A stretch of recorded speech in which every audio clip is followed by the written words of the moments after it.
There are roughly 145,000 gas stations in the United States right now, and almost every single one of them is losing money on the thing you actually go there for. Every gallon of gasoline sold at a typical American gas station generates a profit margin of somewhere between 2 and 5 cents. 2 cents. On a $60 fill-up, the station owner clears roughly 1.20 cents before electricity, before labor, before the card processing fee that Visa and MasterCard quietly charge on every single transaction. Some gas stations actively lose money on fuel in competitive markets just to get your car in the lot. So, how does anyone make money owning a gas station? The answer depends entirely on which of the 4 levels you're looking at, because owning a gas station isn't one business. It's 4 completely different businesses wearing the same canopy sign, and the gap between the bottom level and the top is the distance between scraping by and controlling billions of dollars in infrastructure without ever once touching a gas pump.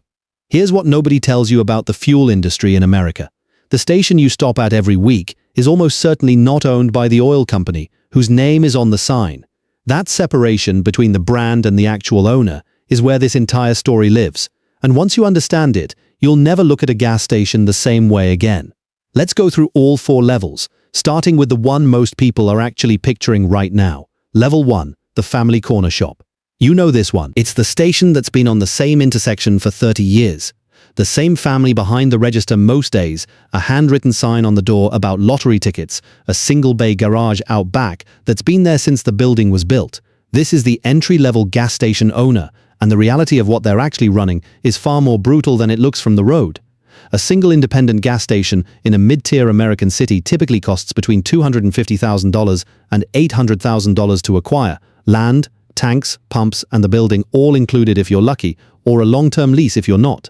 The tanks alone are a liability most buyers don't fully price in. Underground fuel storage tanks built before 1988 carry federal remediation requirements, meaning if those tanks leak, and they do leak, the cleanup cost can run $100,000 to $500,000. And it lands on the owner's balance sheet, not the oil company's. Here's what the family corner shop owner figured out the hard way. Usually within the first year, you cannot survive on fuel margins. The only way this business works is convenience. Every bag of chips sold at $2.49 that cost the station 80 cents. Every coffee cup, every lottery ticket commission, every car wash token. The fuel is just the reason you pulled in. The store is where the actual money lives. Convenience store margins run 25 to 35% on average, compared to the 2 to 5 cent per gallon margins on fuel. The store is the business. The pumps are the advertisement. The family corner shop owner who figures this out early and runs a clean, well-stocked store in the right neighborhood can build a stable, respectable income, somewhere between $50,000 and $150,000 a year in personal profit, depending on volume and location. It's not glamorous. It's 60-hour weeks, vendor negotiations, and watching the fuel price board every morning like it's the stock ticker. But it works. And for thousands of immigrant families in particular, it has worked as a generational wealth builder that doesn't get nearly enough credit. The ceiling, though, is real. One location, one neighborhood. One price war with the Costco that opened 2 miles away. To grow, you have to level up. Level 2. The highway chain. At some point, a single location owner looks at the numbers and asks a question that changes everything.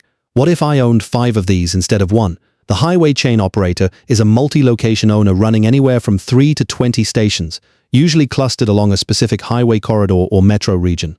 This is where gas station ownership transitions from a job into a business, and where the economics start to shift meaningfully in the owner's favor. The core advantage of scale at this level is purchasing power. A single station owner buying fuel pays whatever the regional rack price is that week. A chain operator with a dozen locations buys in volume contracts, shaving fractions of a cent per gallon that add up to tens of thousands of dollars annually across the portfolio. The same principle applies to convenience store inventory, insurance premiums, and the maintenance contracts on equipment. The real edge, though, is real estate. Highway chain operators who own the underlying land, not just the business, are building generational wealth independent of whether fuel margins ever recover. A gas station lot on a busy state highway in Texas or Florida that cost $300,000 in 1995 may now sit on land worth $1.5 to $3 million, even if the business above it never became remarkable. The fuel business paid the mortgage. The land paid the family. A well-run highway chain generating $800,000 to $2 million in annual profit across its portfolio is a serious regional business. The kind that gets bought out by private equity firms or larger fuel distributors in their 40s or 50s, turning 30 years of daily grind into a single 8-figure exit. That outcome isn't guaranteed, but it happens often enough that this level represents the most legitimate wealth-building path in the entire industry for an individual owner. Level 3. The franchise investor. Here's where the model changes completely and where most people's mental image of gas station ownership breaks down entirely. The franchise investor doesn't necessarily work at any of their stations. They may have never personally operated a fuel pump in their life. What they do is buy into a branded fuel franchise, a Shell, a BP, a Mobil, at a scale where the brand does the marketing, the supply chain, and the customer trust building, while the investor provides the capital and collects the returns. This is a different entry point than the family corner shop. A branded franchise agreement requires significant upfront investment, typically $1 to $3 million per location for a full build-out, and involves contractual fuel purchasing requirements that lock the franchisee into buying supply from the parent brand at predetermined margins. The trade-off is traffic. A Shell or Chevron sign on a major intersection in suburban America generates consistent customer volume that an independent operator in the same location would struggle to match without years of reputation building. What nobody tells you about franchise ownership at this level is where the real leverage lives: the attached quick-service restaurant. The combination of a branded fuel station with a McDonald's, a Subway, or a Dunkin' built onto the same pad has become the dominant model of profitable fuel retail in the United States. The fuel covers land costs and drives traffic. The restaurant generates margins that make the fuel math look embarrassing in comparison. A well-positioned franchise investor running 5 branded station restaurant combinations in a high-traffic suburban corridor can generate $3 to $6 million annually in combined revenue, with personal profit margins that make this tier the most financially sophisticated entry below the institutional level. The franchise investor isn't in the fuel business, they're in the real estate and brand arbitrage business, and the gas pumps are just the hook that makes the whole structure work. Level 4. The oil company executive. And now we reach the level that controls everything above it without anyone below really seeing how. ExxonMobil, Chevron, Shell, BP, these companies do not primarily make their money selling gasoline to you at the pump. Their margin on retail fuel is almost as thin as the franchisees. The money lives upstream in the extraction, the refining, and the distribution infrastructure that every single level below them depends on completely. Here's the number that puts this in perspective. ExxonMobil generated $36 billion in net profit in 2023. Not revenue profit on a single year. The entire US retail gas station industry, all 145,000 locations, all 4 levels of owner combined, generated an estimated $680 billion in total revenue that same year, with margins so thin that the aggregate profit across the entire retail tier doesn't come close to what one oil major clears in a single quarter.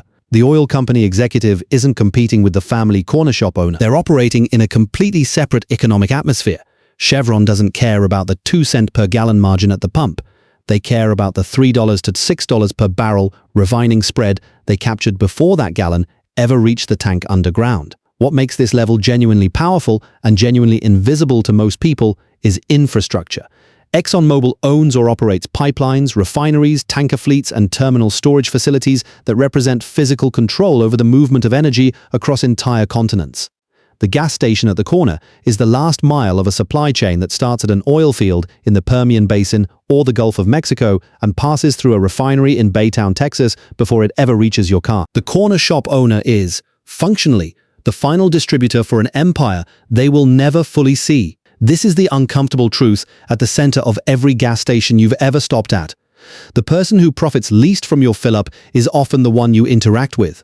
The person who profits most is several layers removed and invisible by design. Profit scorecard. Level 1, the family corner shop. Steady income, real work, real ceiling. Grade B for lifestyle, grade C for scale.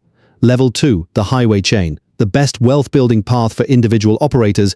Grade A minus level 3, the franchise investor. Highest sophistication, strongest brand leverage. Grade A. Level 4, the oil company executive. Structurally dominant. Impossible to enter from below, grade A+, and it was never really a competition. The next time you pull into a gas station and swipe your card for $60 of fuel, and the station clears 120 cents on the transaction, you'll know exactly what you're looking at. 4 levels of ownership, 4 different businesses, 1 canopy sign. Which level would you build toward? Drop it in the comments and subscribe to Cold Doc Explain for the next empire, broken down one owner at a time.